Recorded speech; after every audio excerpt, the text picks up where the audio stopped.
All right, boys. No free ads. Welcome to another edition of Who Wants to Be the Best Producer. Obviously, clear answer is me. No question about it. But again, now that we've been doing this for a full week, I kind of want to go back to a couple things.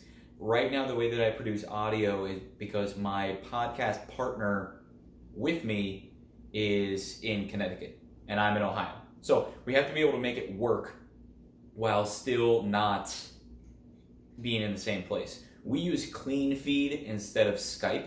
It provides us with some really unique editing tools in the middle of the audio, which is awesome. Really easy to pause, really easy to get through. It's easy to add people as well. It's also really compatible with our microphones that we've got.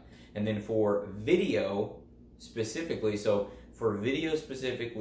I take my phone, which I'm using right now, I Dropbox it to myself, and then I open it up on my laptop, and then I used to use a program called Lightworks. I do not anymore. I got a lot of feedback after a couple of episodes and being like, hey man, I know that you're looking for free tools, but just use iMovie. Even if you don't have a MacBook, you can still, rig it to download iMovie, and it's a much better free product. And this is what I love. There's nothing better than community growing, and that's exactly what I did. Downloaded iMovie, and the products have been superb. I love Photoshop. I'm extremely good at Photoshop. I do not have any licenses or any degrees in Photoshop, so I can't really call myself a professional, but I'm extremely proficient at this. InDesign is all right. I find Photoshop to be easier to work with, although I do have a working knowledge of InDesign as well. So all the qualifications that you guys need, I have, except one that a lot of people don't, that I do, is passion. A lot of people just want to be a part of Barstool to say that they're a part of Barstool.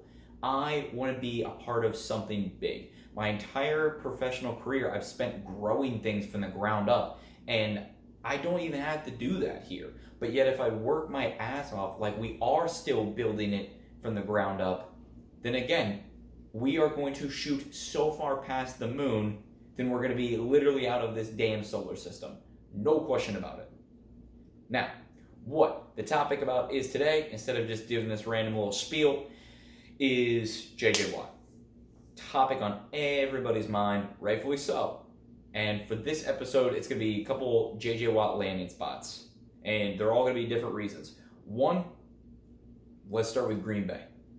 What JJ Watt wants, at least as he said, according to sources, which is everybody's favorite thing to say, is that he wants a place where he can have the opportunity to get a ring.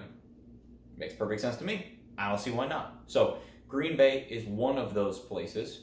And with that, they have the cap space, and they clearly have the MVP in Aaron Rodgers to do it. And also, he's from Wisconsin, so he's been training at the NX level facilities. There's only 2 of them in the country, both in Wisconsin. So there you go. And he also has family. Now, another one which is also in the playoff category are the Browns.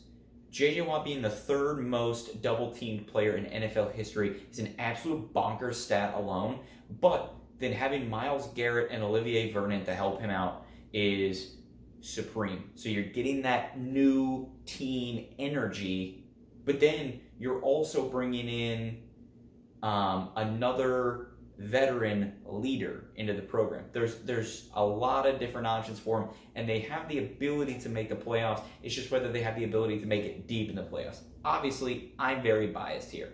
Very, very biased. Now, Pittsburgh, he wants to play with his brothers. He might take a pay cut to go play with his brothers, and that's okay. That's okay. There is nothing wrong with that at all. But with Big Ben at the helm, I truly don't think that they have the ability to go very far at all. Now, what I know you guys are wanting me to say is Chicago. No, I'm just kidding. Chicago would be there for his wife, Kalia. She plays for the Red Stars, and she's incredible. They would also have Khalil Mack, which would be a very similar situation to the Browns, except the Bears just don't have that ability to get it done long term, especially in the playoffs. JJ's in the limelight of his career, got to get it done. But what you guys did want me to say, and what I have actually ranked as my number 2 destination for JJ Watt, the boys. the boys. Who wouldn't want to play for Vrabel? Vrabel gets you up in the morning. He's like a shot of adrenaline right in the chest.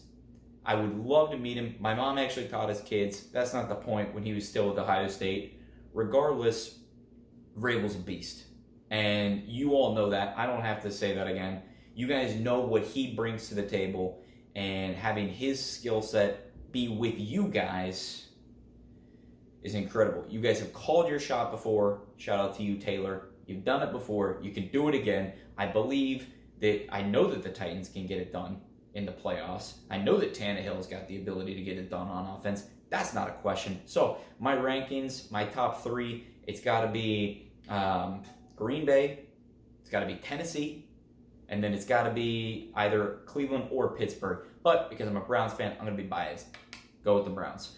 All right, boys, I greatly, as always, appreciate you for taking the time. If there's something I'm not talking about and you want me to talk about it, let me know. All right, I will see you boys soon. Cheers.